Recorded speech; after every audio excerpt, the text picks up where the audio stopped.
jaalatamtoota dhaggeeffattoota kiyya bakkuma jirtanitti nageenyi isiniif haa baay'atu. Akkuma baratame egaa hardhas yaada isin barsiisa kan jedhee yaada isiniif qabadhee dhufee jira. Keessattuu qophii hardhaatiin dubartoonni guyyaatti yeroo meeqa miirri walqunnamtii isaanii kakaa yookaan immoo walqunnamtii guyyaatti yeroo meeqa raawwachuu barbaadu kan jedhu kan mari'annu ta'a. Egaa kana beekuun keessattuu dhiiraaf hedduu faayidaa qabeessa. Maaliif waan kana hubachuudhaan jaarsi teessan yookaan jaalallee teessan akkamitti gammachiisuu dandeessan odeeffannoo kan isiniif kennu ta'a. Hanga dhumaan wajji tura. Egaa dhiironni baay'een akka itti yaadan dubartoonni hagas mara fedhii walqunnamtii saalaa hin qabaatanii yookaan immoo hanga dhiirotaa hin hawwanii hin yaadanii jettanii yaaduu dandeessu. Garuu yeroo dhiyoon as qorannoowwan dalagaman akka mul'isanitti dubartoonni dhiirota caalaa waa'ee walqunnamtii saalaa ni yaadu, waa'ee isaa sammuu keessa ni deddeebisu. Maybe averageidhaan tilmaamaan akka kaa'ametti guyyatti yeroo 10 fi hanga 15 jidduu kan ga'u.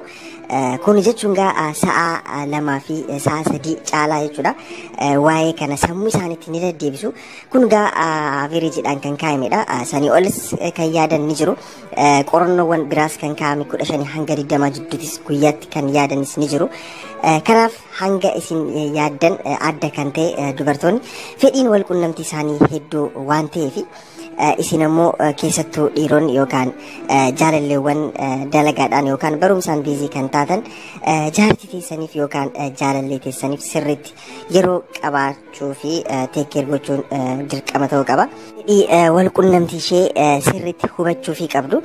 Kana wajjin wal qabate ammoo guyyatti yeroo meeqa yookaan immoo torbaanitti yeroo meeqa osoo raawwatamee fayyummaadha kan jedhu yoo kaasnu kaniin dura garuu yaadni dogoggoraan hedduun maali?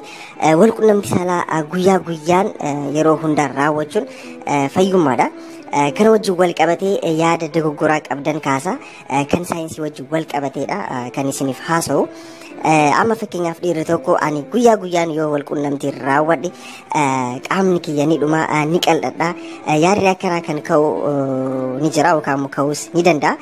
Garuu yaadni kun hedduu dogoggora kan ta'edha. Yeroo tokko walqunnamtii raawwatanii kaaloorii gubdan normaalii nyaata muraasa nyaachuudhaan deebisuun ni danda'ama yookaan immoo deebisuus ni dandeessu. Kanaaf hagas mara wanta yaaddeessu miti. Kanaaf torbaanitti miti guyyaa guyyaatti osoo raawwatanii miidhaa tokkollee hin qabu. Keessattuu fayyaadhaaf hedduu takka gaariidha. Torbaanitti yeroo 2 fi 3 ol kan raawwatan dhukkuba onnee qabamuun isaanii hedduu gadi bu'aadha. Chaansiin isaanii. Kanaaf kana wajjin wal qabatee isin walqunnamtii raawwachuun yookaan guyyaa guyyaan raawwachuun waan tokkollee kan rakkoo qabu miti. Yaada hedduu dogoggora kan ta'edha. Kanaaf jaartii teessan sirriitti gammachiisuu qabdu. Maaliif akkuma reef jedhe guyyatti hanga yeroo 15 kan ga'u 10 hanga 15 kan ga'u sammuu isitti sirriitti deddeebisaa yaaduu dandeessi. Waa'ee walqunnamtii jechuudha. Averageidhaan kanaaf dhiironni bultii keessa jirtan jaalallee qabdan sirriitti ishee hubachuudhaan gammachiisuun dirqama ta'uu qaba. Yaada dogongoraa ta'e dhiisuudhaan sirriitti wal mari'achuun walitti dubbachuun wal hubachuudhaan raawwachuudha. Egaa garaagarummaan dhiiraa fi dubartii jidduu jiru maali? Dhiironni hiriyoota isaanii wajjin ni haasa'u karaa ifa ta'een jechuudha. Dubartoonni garuu faallaa dhiiraatiin walqunnamtii ni hawwu. Dhiironni haasaanii dhiisuu ni danda'u. Dubartoonni garuu sammuu isaanii keessa hedduu yaadu yookaan diriim godhu. Deddeebisaa sammuu isaanii keessa sirriitti yaadu. Egaa kan gargar godhu dhiiraa fi shamarree.